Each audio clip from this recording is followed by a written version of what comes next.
Good morning, good afternoon, good evening. Hello, YouTube. Welcome back to another fun-filled day of exploring those friendly skies with Zephyr Drone Simulator. I am your co-host, Dustin Brewer, your brand manager for Zephyr Drone Sim.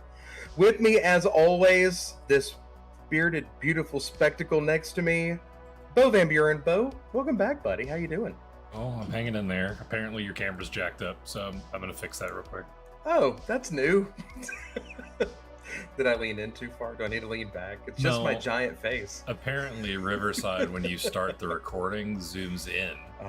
Which I didn't take into account. So cool. You know, it's always you learn something new every day.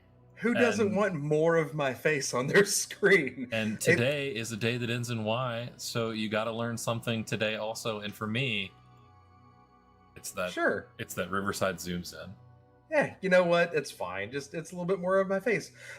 Speaking of my face, I had to go get my passport photo this morning, and I put it next to my driver's license photo that I first got when I moved here. Mm-hmm. Wow, what a difference. There is much less face. I'm very proud of myself. Yeah, GG's. Thank you. Yeah, I'm feeling really... That was a little bit of the confidence boost I needed this morning. Yep. Also, our startup music, I don't know if you caught it, but it sounded kind of last level of Star Fox coded. Like that new song that kicked over on it. Interesting. Andros's Planet Venom. I think it's Planet Venom. It is Venom. Yeah. Felt like I was in a... Yeah. Felt like I was on one of the... what are their things? It's an R-Wing. It is the R-Wing. Yeah, there's, alphabet. The R-Wing. Well done. Good pull. I played the absolute mess out of some Star Fox when I was a kid, dude. Oh, that's the only reason that and the Ocarina of Time remake are reasons I'm considering getting a Switch to. Isn't that sad? The only two games that have really got me excited. Zelda doesn't pull me, man. If I didn't buy it for Donkey Kong, I'm not buying it for Zelda. Oh, dude, I love Zelda so much. I like Donkey Kong. I like Donkey Kong too. Donkey Kong's great. Even Coach Optimus gave me my little DK racer. He's also who I select in Mario Kart. Although I use the Biddy Buggy. Of course, that would be even funnier. The secret tech, or the mini scoot. The mini scoot. Yeah, big shout out to Optimus, Steven on our team. On the production side of the house, I actually got to meet his father-in-law, and come to find out we're both a couple of Arkansas boys. So it's a small world. And I was saying yesterday, it's like being part of one giant small town. Like everybody feels like we know each other when we're from there. Yeah. But anyway, yeah, big shout out to Todd. Nice to meet you, man. Excited to run some Destiny with you. Aside from that, so things happening in Zephyr. We have some really cool updates on the way. We're going to be out in the wild next week. You'll be able to find me in beautiful Houston, Tejas, Texas. We're going to be like for the uninitiated. We're going to be on the prowl. We will. We'll be out on the show floor. We're presenting 2 times now. We were just going to present on Wednesday at the exhibition hall between 10 and 10:30. We are now at the same time on Tuesday going to be out on the show floor in their demonstration area. We'll have a big screen set up. Josh is putting together a demo reel for us, and we will be introducing the company to the energy and utility sector while holding a Q&A so that we can gather as much information as possible so that we can make our sim as much of a utility for them as they need, so they can get things out of the simulator that would be most beneficial for them within that part of the industry. Yeah, we want to be a utility for the utilities. We want to be utility for the utilities. I'm really, really excited about that. It's awesome that we get that opportunity to go and meet with these folks and pick their brains, and their benefit to going along with this and giving us this information is that it'll make our product better for them. And then, as always, we have free trials of the simulator and everything else that we could possibly do to help make that process as easy as possible.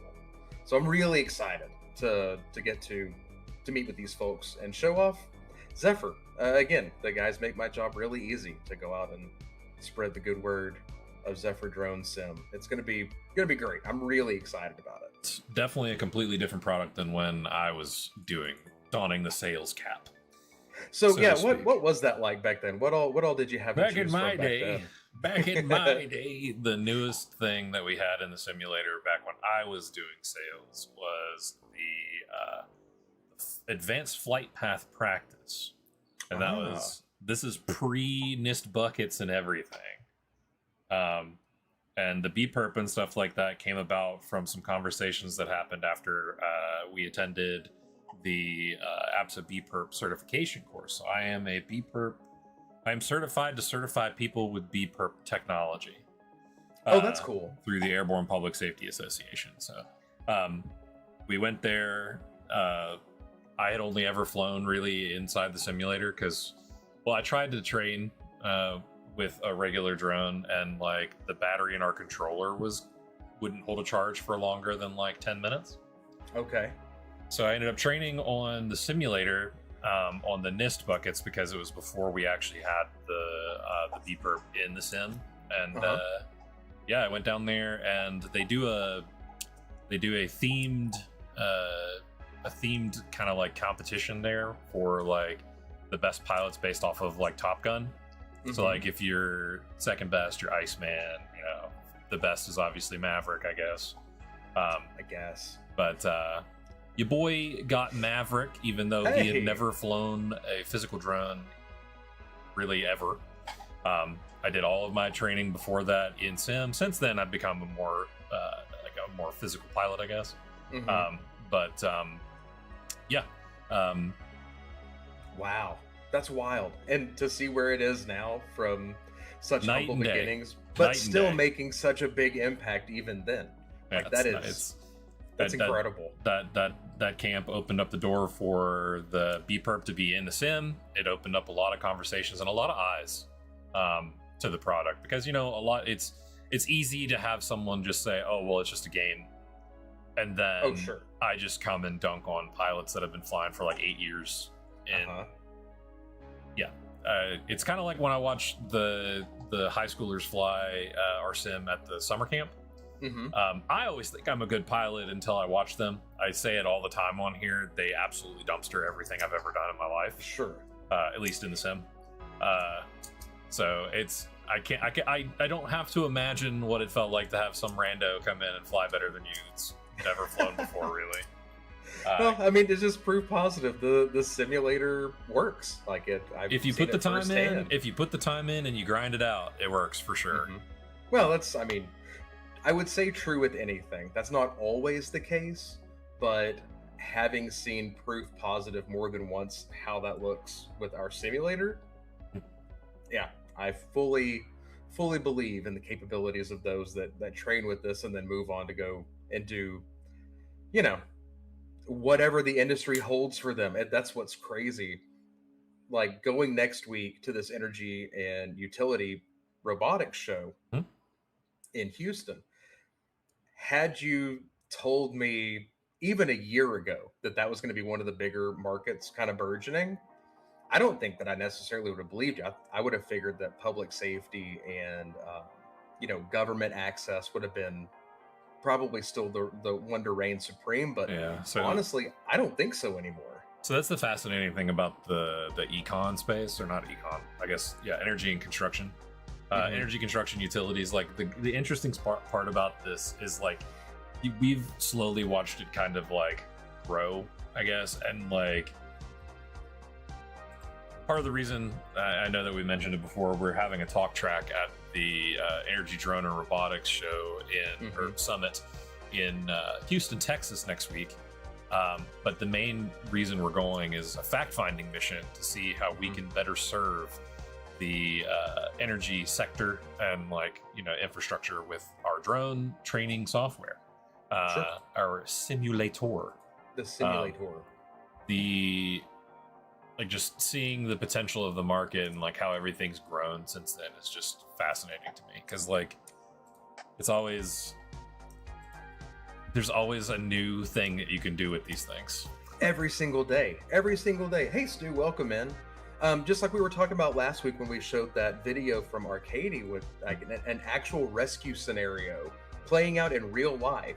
Yep. And Kyle had the opportunity to actually watch them develop this tool, drop from a drone to save the lives of some people that were lost out to sea, off the coast, and bring them back in safely. Like, granted, they still needed to get checked out, but they wound up okay, and it's because of these brave firefighters are they firefighters now? Firemen?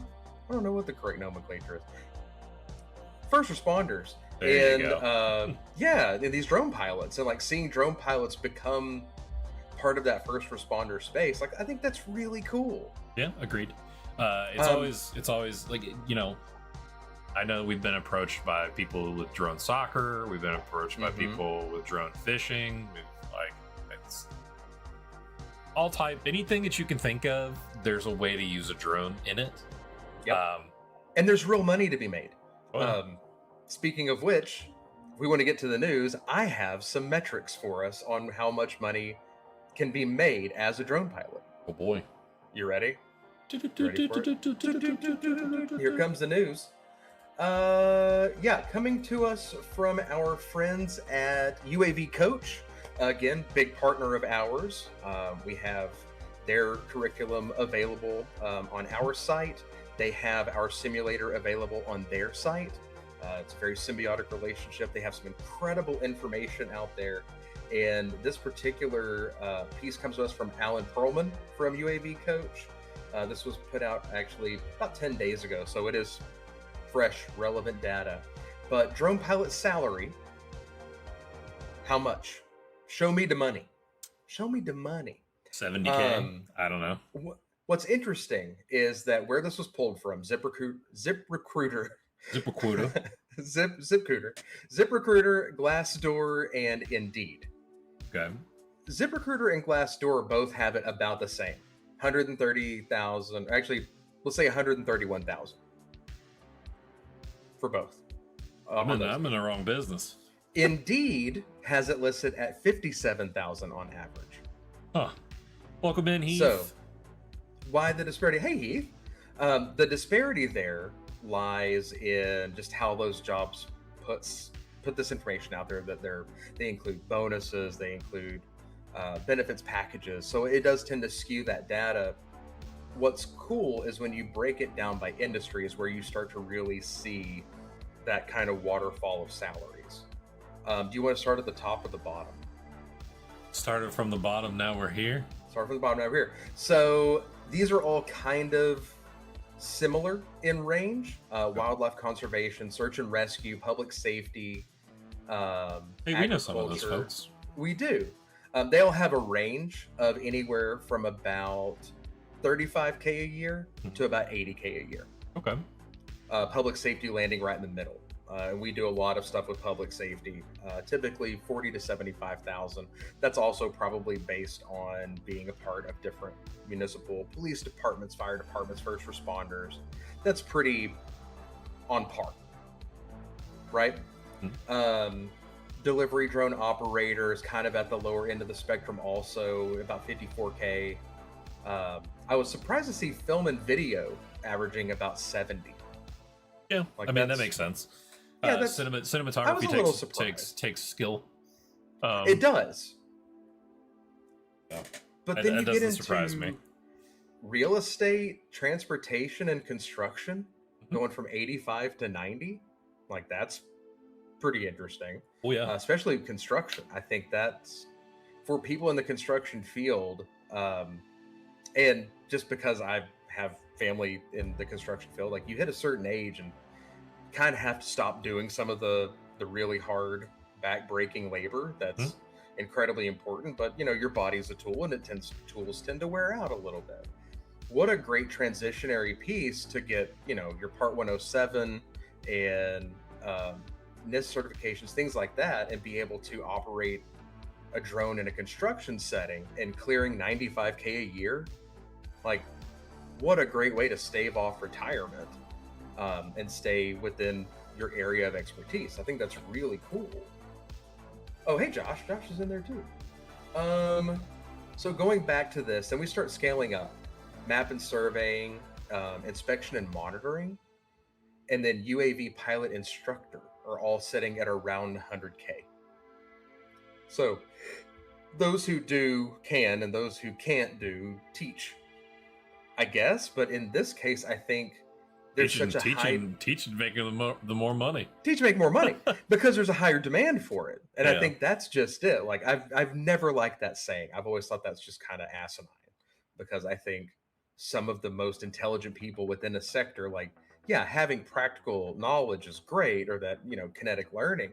But if they do it really well, that's who I want teaching that next group of people. That's where you have an expert. That's why there are PhDs, it's MDs. Going up from there, it is a wild jump. Can you guess what the jump is when you go from UAV pilot instructor up to aerospace and defense drone pilot? Wild guess. It probably jumps up to like something insane, like 175 or something like that. Oh, no more. Oh, really? Oh, no more. 215K a year on average in the aerospace sector and defense drone sector.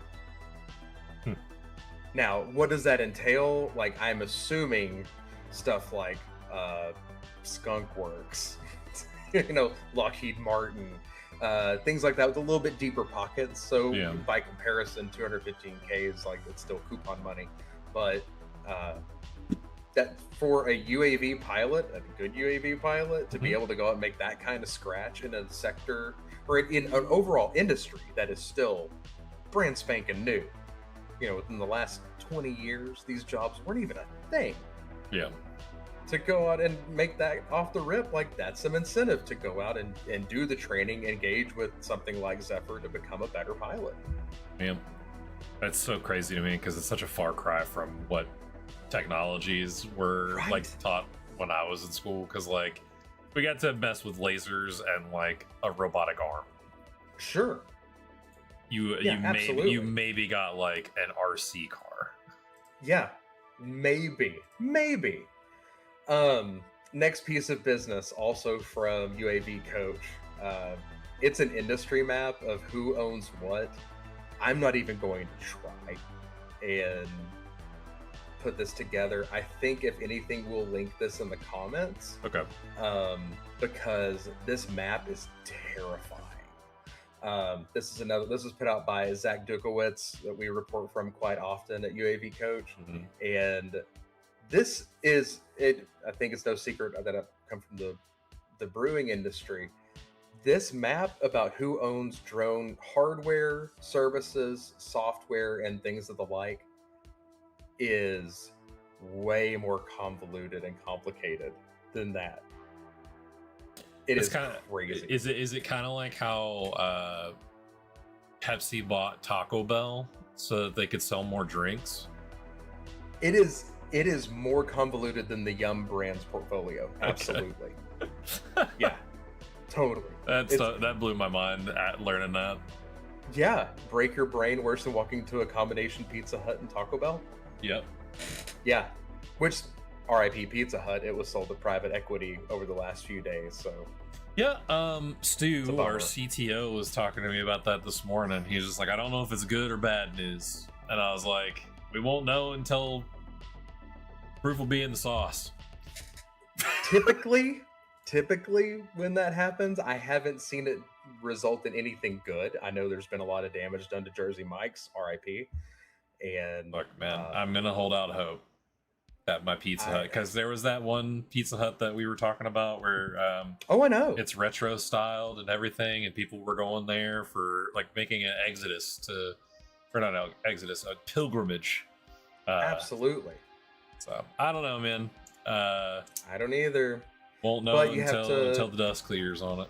Sure, you have to wonder, looking at this map and seeing how many players there are in the space. as this matures, how many of these are going to combine or get gobbled up? I'm curious as to how much of them are owned by like you were saying, the big companies or the big like tech places like Lockheed and like Boeing and like some of the bigger like whales in the space. 454 US based companies, up from 337 in 2022. Germany ranks second behind the US with 100 companies, followed closely by Canada, UK, and China. And these are just, companies that have to do with drones, not necessarily one part or more. Yeah, so it'd be like some of them make LiDAR, and some of them make props, some of them make motors, and some of them make, like that kind of stuff. Yeah, that's assembled from parts worldwide. Yeah, and 300 companies were removed from the map off the rip due to mergers, acquisitions, bankruptcies, things of that nature. But at the same time, 637 were added. Yeah. So it is outpacing 2 to 1 for every closure. Yeah. Or a merger. Like, that's not necessarily something bad happened. They all went out of business. Some of them were merged or bought out. Yeah, it's like we've said the entire time we've been doing the stream. It's like it's a fast evolving field, and the churn is pretty nuts. Right. Yeah, it absolutely is. Need to go get one more before things change. Yum China sold the global marketing. He's talking about the pizza. The pizza thing, yeah, going back to that. But we see that in the drone industry as well. It's bound to happen, especially with these groups making hardware, because there's no set standard yet. It's not like the Springfield 1911 where that set the standard. I've always years said and years and years. It's very, like, the drone market is very Wild Westy for a tech. It really is. For now, I don't see that being the case for much longer. I think we will start to see some emerge. Yeah, the railroad will eventually come in, and everything will get. Well, and some of it's getting railroaded also by some of these things being put into place by the government, where you see, some practices where you see groups like some of these manufacturers that are going to come out naturally on top because their competition's being reduced, which I think is interesting. Looking at this article from the Drone Girl, this was written by Sally French just a couple days ago about what are some of the best drones to get started with, especially for cinematography, and every single one listed as a DJI. The anti-grav, I think, is one of the only ones that's not part of that, but DJI Mavic 4, DJI Mini Pro, like, it's tough to have these conversations when you're looking at 3 DJI products and 1 anti-gravity. Like, that's going to really change the narrative for some of these articles. Yeah. And I'm not saying that, don't go buy one, because we all know, especially for the next few years, these things change like the wind. So I don't know. I don't have the answer there. I think it's impossible to know. That's the problem. As well, so like, you have things where it's just like, oh, well, the Chinese drones are, spying on us, and then, there are individual studies done where it's just like, are they? But are they though? But are they? According to the data, no. And then it's, it's just one of those things. I don't, any company is capable of nefarious practices. So sure, I'm not going to say that DJI is impossible to have been, doing that at some point, or, that it's out of the realm of possibility. But like, I don't know. I didn't do the study. It's one of those things where it's like, I'm not afraid to say that I don't know. Mm-hmm. No, but we have the information at our fingertips, and it's a verifiable third party that is, it's a U.S. company that was doing this with ex-operators who were with the government or the military, and assessing these things from an expertise lens. And this is what they're saying. Like, it lends credence to the argument. Like, what are we doing here? Like, what is most beneficial for not just the people in the industry, but those people that are coming into the industry? How much of it is it a psyop? How much of it is is planned so that certain things look better or worse than others? How much of it is government lobbying? How much of it is just trying to remove a competitor from the space because you're feeling bad for getting dunked on. Sure. There's a number of things, and like greed is a hell of a motivator. It is. Well, again, your analogy of the Wild West, like break that down. What was the Wild West really all about? Yeah, it was expansion and land grab. Land grab, but it was also gold, money, Yeah. wealth. Like it was all about generating wealth. And I think that's how a lot of this is viewed, is as wealth manufacturing within the drone space. Like you and I see it as something that could be, really good for the body politic, for humanity. Some of these advancements in drones, like just with the delivery of organ donation materials, like what we're doing with that to really increase the safety and the livelihood of people. The guy that got pulled out of the water a couple weeks ago, like that's I'm pretty sure he's incredible. thankful for drones. Absolutely. It's And not all Arcady. dollar signs, but yeah, thank you, Arcady. Which we're gonna try and have Arcady on next month. Yeah, I really want to. I'd like to have Arcady on. Yeah, it'd be interesting to hear him talk about his product for sure. For sure. Maybe we'll be up to 300 subscribers by then. For $2.95. We're 5 away. If you haven't shared this yet, go share it now. Those 5 people, and then that's another 5 people to share it, and just snowball effect. Yeah, our goal is 300 by the end of the year. By the end of the year? My goal is 300 by the end of the week. I'm just kidding. I wanted to see what you'd say. My eyes got real big. I have no poker face. You know this. I react. What is it? Stretch goal. 300 follows. Something else pretty cool. Yeah, 300 subscribers. Follower is a little bit different. Followers. That's Twitch. That's Twitch. Which we may hopefully be going to Twitch as well soon. We're working on it. We'll see. Wouldn't be a terrible thing. From our friends over at Commercial UAV News, this is a guest article, but it has to do with energy and utilities, which is where we're going to be next week. Deeply ingrained in that is about a lot of these drone docks or drone in a box setups and how they're being deployed in the utility sector. And that use case, it's really interesting to see that the essentially unmanned aircraft fleet more than doubling from 2019, 385,000 drones in the space. Yep. To 2024 data, 842,000, with a projection of at minimum 1.1 by 2028. Yep. That's a lot of little guys flying around in the sky. That's a lot of plastic and microchips. A lot of chips out there. But yeah, I mean, 10 to 20 flights a day, some of these things, like you're looking at anywhere between, 500,000 to 1.1 million flights minimum a day. But yeah, they're finding that the only real bottlenecks here within this part of the industry for energy and utilities is the workflow bottleneck, because not a lot of people have their program set up yet. Yep. And that's where we come in. We are looking to help outfit some of these industries with a better approach to that workflow. How do they fit into it? And then what does that look like when it's done in a safe manner? Yep. And that's where we step in. It's where we get the drone simulator in the hands of these people developing these programs, and we become a partner. We are somewhat of an elder statesman when it comes to the drone industry. Been around for a while. A hot minute.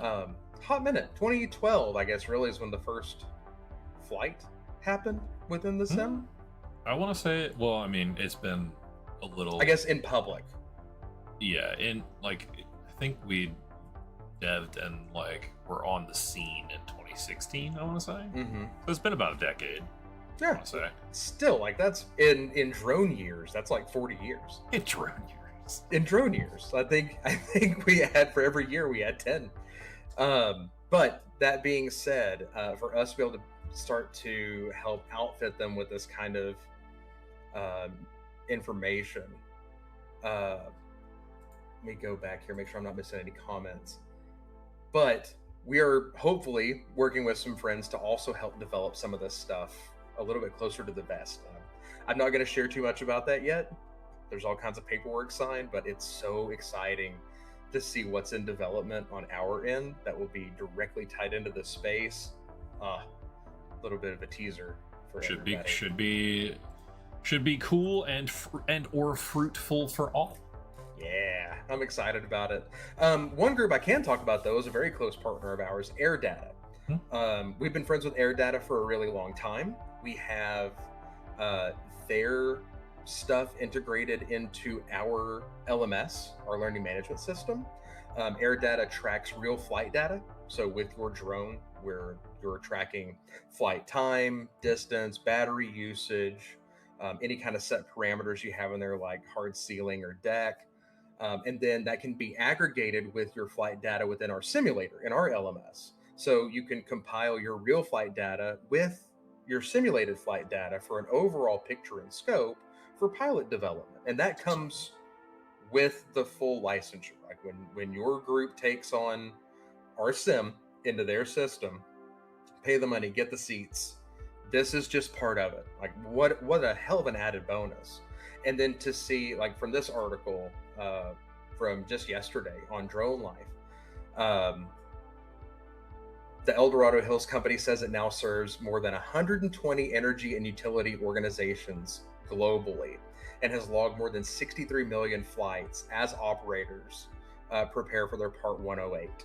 So that's pretty amazing that Air Data has direct ties into this energy and utility space at this level. Like 457,000 active pilots across 232 countries and territories. And Air Data recently joined the Commercial Drone Alliance as a U.S. industry prepares for the anticipated Part 108 BVLOS rule. So that's cool. That's somebody in our house is doing that. That's going to be an interesting conversation marker as well, the Part 108 stuff. When it finally comes through. So tell us a little bit more about that. You've got more knowledge on this than I do. I mean, and my knowledge is cursory at best, I want to say. Sure. But beyond, like Part 108 deals with beyond visual line of sight flying, which up until recently had been just a straight up no go through the FAA. So like so much so that when I was doing said APSA BPRP course, when they took us to do like live practice out in the field with them, with how some of the first responders are using them, they would deploy 2 drones at once. One would be up in the air doing overwatch for the drone that was going down and doing inspection. So you still technically didn't break line of sight because the drone was looking at it, you were looking at the drone looking at the drone. Okay, it's sort of like a satellite relay, essentially. Kinda, yeah. Bouncing off one to obtain information to the other. Yeah, you would have one person flying actual inspection for like a vehicle. Like say that you have someone who abandoned a vehicle and you're checking for explosives or like a weapon, or to check to see if somebody's like hiding under a car or something like that. The one drone would be down actually doing the inspection, and then you would have your person flying overwatch, which is over top of the drone, like in the skyline, with a camera directly on the drone to maintain that line of sight. But I see with Part 108 and batteries getting better and like beyond visual line of sight being more of a thing that they're allowing people to do, which is allowing for more remote pilots to fly from say like the PD or like, which goes in hand with those docks that you were talking about earlier. So like they'll power on the drone and the dock will open up and then the drone takes off from there to be the first responder on the scene technically. I see. So it's more of a type of license that you can have on top of your Part 107, from what I understand. Yes. Which kind of, it'll be like, oh, well, he's Part 108, he can do X, Y, and Z, flying and whatnot for specific operations that would require you to be BVLOS. So it's very cool stuff. That is really cool and stuff. It really changes, the kind of, not vernacular that you would use around it, but it changes the conversation a bit. Because what once when we were a long time ago talking about is you have to have eyesight on your drone all the time, 24/7. Like not 24/7, but like anytime that it's in the air, you need to have eyesight on it. Sure. Which I don't know if you've flown a drone like out Not in the so wild easy to before, do. but Yeah. like you get up to, you know, like they say the max height is like 400 feet, but like you're not seeing that thing at 400 feet, dude. No. So it's one of those things. This is the DFR yes. stuff, yeah. That's correct, Stu. So it's very cool. It's going to be another layer of, I guess, you know, not tape, but regulation, I guess, technically around it. So that's good. I'm excited to see if they're going to require any like number of specific flight hours before you can be considered for Part 108. Because I know that's a big gripe with 107, is because 107 has a lot of like airplane rules and like terminology and knowledge, like when you're like at what height your props will begin to freeze and stuff like that, versus like specific to drones. So this one is should be like, if you ask me, it should be specific to drones, and it should operate similar to how a driver's license does, where you have to have a set number of hours done in inclement weather, or you know, in icy conditions, or at night. You know, I think, I mean, obviously you're not going to be flying a drone at night unless you're doing some special stuff with it. But yeah, probably not. But although you know with our new thermal that we have in our sim, you could. It has night vision in it. It's got night vision, iron bow. But yeah, so it's going to be interesting to see. I'll stop pontificating on it, but it'll be interesting. No, this is really goes. good information. Yeah. Like I find this infinitely fascinating because it is so different than Part 107, and then the application therein, especially for people going into those sectors that are going to be probably a little bit more tricky. Well, probably higher. I mean, if you think about it, like, you know, they don't let you operate heavy machinery without a license, so it's like exactly. That's exactly what I was going to allude to. It's like you fly a 45-pound drone. Yeah, it drops out of the sky, you know, because you don't know what you're doing, and it hits like a car or a pedestrian or, you know, a business. It's going to cause damage. Well, and then seeing like what they're doing in Japan with the agriculture as well, which is, I think, happening here at an incredibly fast rate. We have been approached so much about agriculture that drone market and ag in just the Tokyo area is like $104 million with a 14% forecasted increase going through 2034. Oh yeah, like Japan, the Philippines, Thailand are all using or are heavy with the drones in the agriculture space. And I know that we're, you know, like people are starting to open up to using the drones in that space more. I understand the apprehension. Sure. Most folks who operate farms in America are less than trustful with the government for good reason.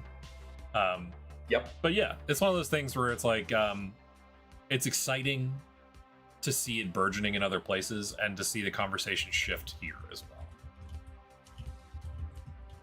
There's one other one that I accidentally X'd out of, but this is from 2 days ago. Some kids were shooting at a sheriff's office drone, and they actually record the kid doing it. And this is in Florida, where you're going to do stuff like that.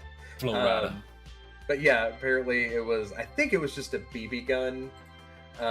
But still, to reiterate from several streams ago about the legality. Can't shoot at drones. Do not shoot at drones. Do not do that. That's really illegal because the FAA classifies drones, all drones, as aircraft. So, when in doubt, don't do that. Unless it's your own. You can shoot your own drone. There's no law against that. I don't think you can. I think technically you're not supposed to shoot any drone whether you own it or not because you're firing into the air. Yeah. I mean, people fire into the air 4th of July and all kinds of stuff right here.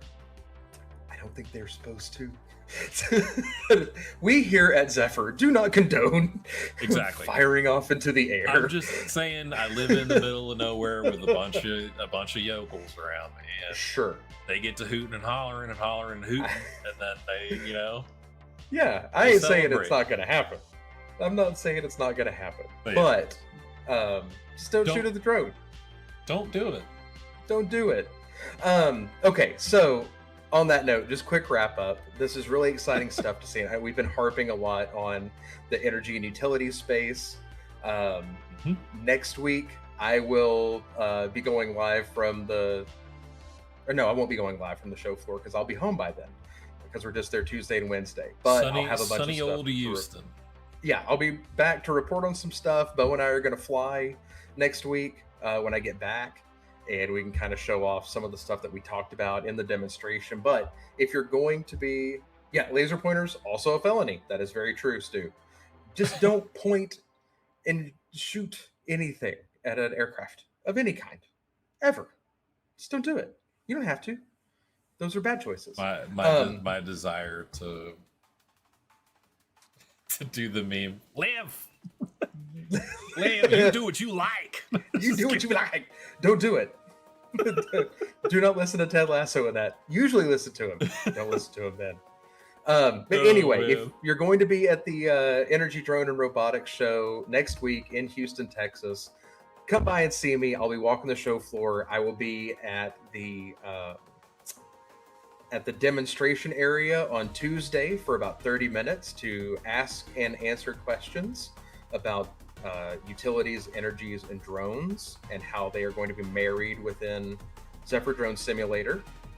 And that's on Tuesday. On Wednesday, I'll be in the expo hall from 10 to 10:30 doing a very similar talk track.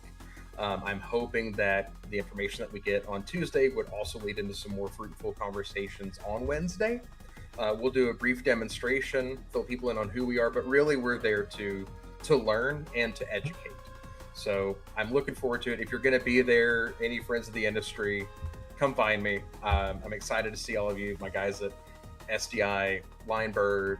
You won't be able to miss him because he'll have Josh with him, and he's like 6'8". He's so tall. A skyscraper of a man. You know what? I don't really know what he even really looks like. It's none of my business because he's tall. Can't see up there. I've never seen his actual face. I've only seen like his chin. From here up, mystery. Doesn't matter. It's none of my business. Outside of that, we'll be back next Thursday, same time, same place, right here on YouTube. Thank you so much for tuning in. Sure. Make sure that you click the thumbs up, that you subscribe, and that you share it with some people. Comment, subscribe. Josh says, I heard he's really cool, though.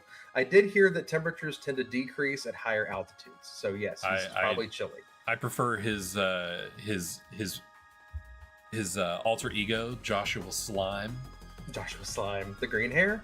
Oh, that's another thing too. Like, we probably should start plugging Extra Life before too long. Oh yeah.